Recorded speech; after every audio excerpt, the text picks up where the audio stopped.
પોરબંદરના દરિયામાં 2 દિવસીય રાષ્ટ્રીય સમુદ્ર તરણ સ્પર્ધાનું આયોજન કરવામાં આવ્યું છે।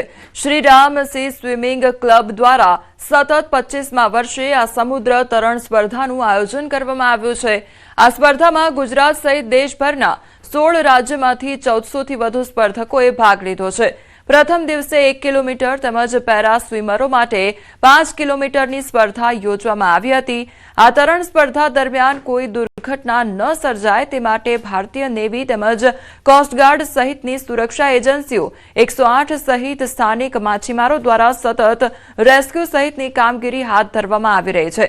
આ સમુદ્ર તરણ સ્પર્ધાને સ્વિમિંગ ફેડરેશન ઓફ ઇન્ડિયાની પણ માન્યતા મળી છે, જેથી દિલ્હીથી ફેડરેશનની ટીમ આ તરણ સ્પર્ધાને ઇન્ટરનેશનલ નિયમો મુજબ જજ કરી રહી છે। અનુભવ બહુ સરસ છે, બહુ મજા આવે છે। જાણે એવું લાગે કે દર 3 મહિને આવી ઇવેન્ટ રાખવી જોઈએ, જે એક વર્ષે રાખે દર 6 મહિને રાખવી જોઈએ આ ઇવેન્ટ। તો નવા યુવાનોમાં ને અમને જોઈ નવા છોકરાઓમાં ઉત્સાહ પણ જાગે અને ગુજરાતમાં જે આગામી 2036માં જે ઓલિમ્પિક આવવાની છે તો સ્વિમિંગમાં પણ આપણો પગ પેસારો ગુજરાતનો થાય। બહુ સરસ આયોજન કરે છે, બધા જ પાર્ટિસિપેન્ટનું ખૂબ ખૂબ ધ્યાન રાખે છે અને કોઈ પણ અગવડ ના પડે એનું ધ્યાન રાખવામાં આવે છે। 1 કિલોમીટર પેરા સ્વિમર તરીકે પાર્ટિસિપેટ કરેલ છે। 1 કિલોમીટરની સ્વિમાથોનમાં અંદાજે 900 જેટલા પાર્ટિસિપેન્ટે પાર્ટ લીધો છે અને 2, 5, 10, 15ની અંદર લગભગ 500થી 600 પાર્ટિસિપેન્ટે પાર્ટ લીધો છે। ખૂબ સારો ઉત્સાહ છે બધાનો। આખા ભારતમાંથી 16 રાજ્યોમાંથી પાર્ટિસિપેશન આમાં આવ્યું છે। સુરતમાં લેવા પાટીદાર સમિતિ દ્વારા આયોજિત રાજસ્વી સન્માન સમારોહ યોજવામાં આવ્યો। આ સમારોહનો મુખ્ય હેતુ નવનિયુક્ત મંત્રીઓને અભિનંદન આપવા સાથે સમાજની એકતા અને વિકાસને મજબૂત કરવાનો હતો। કાર્યક્રમમાં મુખ્યમંત્રી ભૂપેન્દ્રભાઈ પટેલ પાટીદાર સમાજની એકતા, પરંપરા અને મહેનતને રાષ્ટ્ર નિર્માણની તાકાત ગણાવી। તેમણે જણાવ્યું કે પાટીદાર સમાજે સ્વાવલંબન, સામાજિક જવાબદારી અને સંગઠન શક્તિના બળે દરેક ક્ષેત્રમાં સફળતા મેળવી છે। બીજી તરફ ગૃહ રાજ્યમંત્રી હર્ષ સંઘવીએ રાજ્ય સરકારની ઝડપી કામ કરવાના અભિગમની વાત કરી, તેમજ સરદાર પટેલના યોગદાનને યાદ કરતા કહ્યું કે જો સરદાર સાહેબ ન હોત તો રામ મંદિર માટે પાસપોર્ટ બનાવવો પડત, પરંતુ જે ઐતિહાસિક સત્યને છુપાવવાનો પ્રયાસ થયો તે અગાઉની સરકારોએ કર્યા હોવાનો આક્ષેપ પણ કરવામાં આવ્યો છે। શિક્ષણ અને આધુનિકતાનો સ્વીકાર કરીને પણ પરંપરાઓ જાળવવાનું સંતુલન એ પણ આપણા સમાજની વિશેષતા છે। પટેલ સમાજ એ માત્ર એક સમાજ નથી, પરિશ્રમ, પ્રામાણિકતા, સંઘર્ષ અને નેતૃત્વનું જીવંત પ્રતીક છે। આજે દુનિયાના કોઈ પણ ખૂણે જાઓ તો વેપાર, ઉદ્યોગ, વ્યવસાયમાં કોઈ ને કોઈ સફળ પટેલ પરિવાર જોવા મળે છે। સરદાર સાહેબની આ 150મી જન્મ જયંતિ કાશ્મીરથી લઈને કન્યાકુમારી સુધી બનાવવામાં આવી અને અદ્ભુત રીતે બનાવવામાં આવી। સાહેબ, જો આ સરદાર સાહેબ ના હોત તો કોઈકને રામ મંદિર દર્શન કરવા જવા હોય ને, રામદેવરા દર્શન કરવા જવા હોય ને તોય પાસપોર્ટ પર વિઝા લેવો પડતે। એ આપણા સરદાર સાહેબની મહાનતા છુપાવવાનું કામ અગર કોઈએ કર્યું હોય તો એ માત્ર ને માત્ર કોંગ્રેસે કર્યું છે, ગાંધી પરિવારે કર્યું છે। સુરતમાં ચાઇનીઝ દોરીના વિક્રેતાઓ સામે તવાઈ બોલાવવામાં આવી છે। ઉત્તરાયણ પહેલા સુરત પોલીસની મોટી કાર્યવાહી હાથ ધરવામાં આવી છે। પ્રતિબંધિત ચાઇનીઝ દોરીના વેચાણ કરનાર વિક્રેતાની ધરપકડ કરવામાં આવી છે। 50 બોબિન જપ્ત કરવામાં આવ્યા છે, જ્યારે પૂણા પોલીસ દ્વારા કાર્યવાહી કરવામાં આવી છે। પોલીસ કમિશનરના જાહેરનામા અંતર્ગત કડક કાર્યવાહી હાથ ધરવામાં આવી। ઉત્તરાયણ પર્વને ધ્યાનમાં લઈ ચાઇનીઝ દોરી વેચાણ સામે સુરત પોલીસ એલર્ટ મોડમાં જોવા મળી રહી છે। તો એક તરફ ચાઇનીઝ દોરીનું જે વેચાણ જોવા મળતું હોય છે તેના પર હવે પોલીસ દ્વારા તવાઈ બોલાવવામાં આવી છે, તે અંગે તપાસ હાથ ધરવામાં આવી છે। ઉત્તરાયણ પહેલા સુરત પોલીસ દ્વારા મોટી કાર્યવાહી હાથ ધરવામાં આવી છે। ચાઇનીઝ દોરી બનાવનારની ધરપકડ કરવામાં આવી છે, તો ચાઇનીઝ દોરીના જે વિક્રેતાઓ છે તેના પર તવાઈ બોલાવવામાં આવી છે। સંવાદદાતા કીર્તેશ અમારી સાથે જોડાઈ ગયા છે। કીર્તેશ, સુરતમાં હજુ પણ ચાઇનીઝ દોરીનો વેપલો થઈ રહ્યો હોય તે પ્રકારની આ ઘટના સામે આવી છે, શું અપડેટ? બિલકુલ, ઉત્તરાયણ આવતાની સાથે જીવલેણ દોરી લોકોના જીવ લેતી હોય છે અને એમાં પણ ચાઇનીઝ દોરી જે પ્રતિબંધિત હોય છે તેનું મોટા પ્રમાણમાં વેચાણ થતું હોય છે, ત્યારે ઉત્તરાયણ પહેલા સુરત પોલીસે મોટી કાર્યવાહી કરી છે. પ્રતિબંધિત ચાઇનીઝ દોરી વેચાણ કરતા એક વિક્રેતાની ધરપકડ કરી છે. આયુષ નામના આ વ્યક્તિ કે જે 50 કરતા વધુ બોબિન તેને ત્યાંથી જપ્ત કરવામાં આવે છે. પુના પોલીસની આ કાર્યવાહીને લઈને કહી શકાય કે દોરી વિક્રેતાઓને ત્યાં એક ડરનો માહોલ ફેલાઈ ગયો છે. ખાસ કરીને ઉત્તરાયણ આવતાની સાથે ચાઇનીઝ દોરીની માંગ વધતી હોય છે, ત્યારે સુરત પોલીસે આવી ઘાતક જીવલેણ દોરી વેચતા હોય તેવા લોકોને તવાઈ બોલાવવાની શરૂ કરી છે. જી કીર્તેશ, સમગ્ર માહિતી બદલ આપનો આભાર. જૂનાગઢમાં 40મી રાજ્યકક્ષાની ગિરનાર આરોહણ અવરોહણ સ્પર્ધાનો પ્રારંભ થયો છે. કેબિનેટ અને પ્રભારી મંત્રી પ્રદ્યુમન વાજાએ કરાવ્યો છે આરંભ અને ગિરનારને સર કરવા કડકડતી ઠંડીમાં સ્પર્ધકોએ દોડ લગાવી.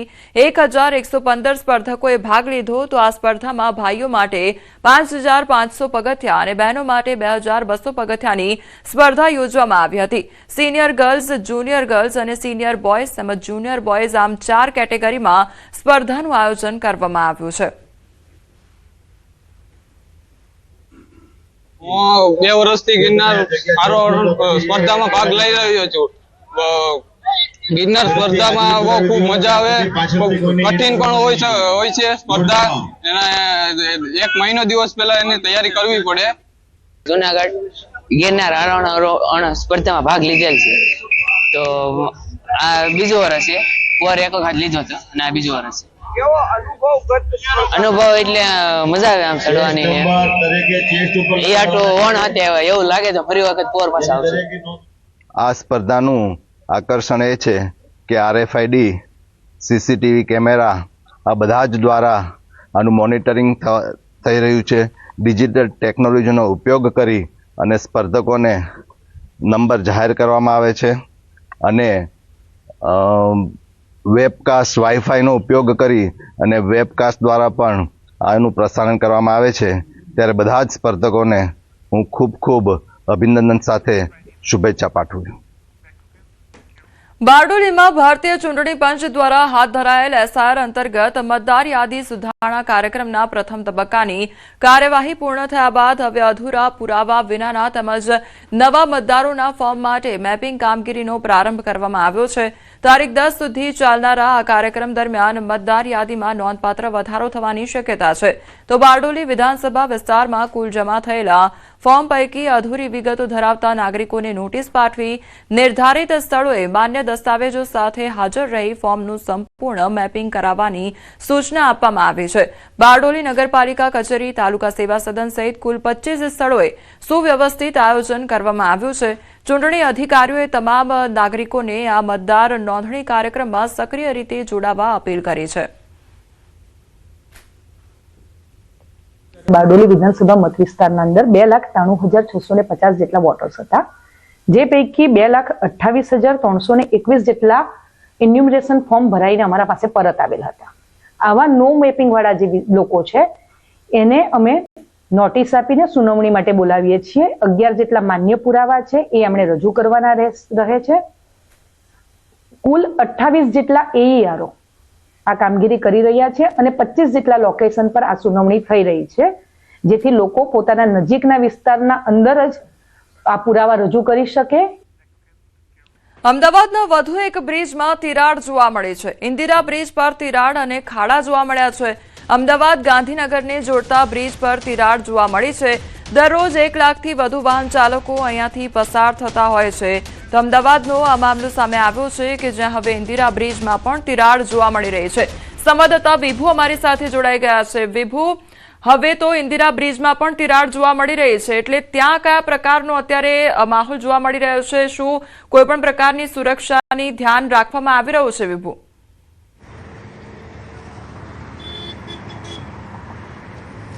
કોમલ, અમદાવાદના જે સુભાષ બ્રિજ ઉપર તિરાડ પડી અને ત્યારબાદ બંધ કરી દેવામાં આવ્યો છે, ત્યારે વધુ એક બ્રિજ ઉપર છે તિરાડ જોવા મળી રહી છે અને દ્રશ્યો પણ બતાવવા માંગીશ. આ ઇન્દિરા બ્રિજ છે જે અમદાવાદ ગાંધીનગરને આ જોડતો બ્રિજ છે. હજારોની સંખ્યામાં રોજથી આ જે બ્રિજ છે તેના પરથી વાહનો પસાર થઈ રહ્યા છે અને આ દ્રશ્ય બતાવવા માંગીશ કે ગાબડા તો હતા જ બ્રિજ ઉપર, પરંતુ આ તિરાડ પણ પડી છે અને તિરાડ આપ જોઈ શકો છો.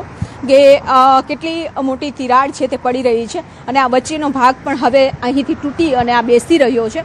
એટલે કે વાહન ચાલકો ભયમાં છે, ત્યારે તંત્ર હજી પણ ઊંઘમાં હોય તેવું લાગી રહ્યું છે. કારણ કે જે રીતે એક પછી એક બ્રિજ જર્જરિત થતા જોવા મળી રહ્યા છે અને વાહનો ચાલકોનું જોખમ છે તે વધી રહ્યું છે, ત્યારે આ ઇન્દિરા બ્રિજ ઉપર આગળ પણ ગાબડા છે અને વાહનો છે તે અહીંથી પસાર થઈ રહ્યા છે. વાહન ચાલકો પણ ભયમાં હોય તેવો માહોલ છે તે જોવા મળી રહ્યો છે. જે વિભુ સમગ્ર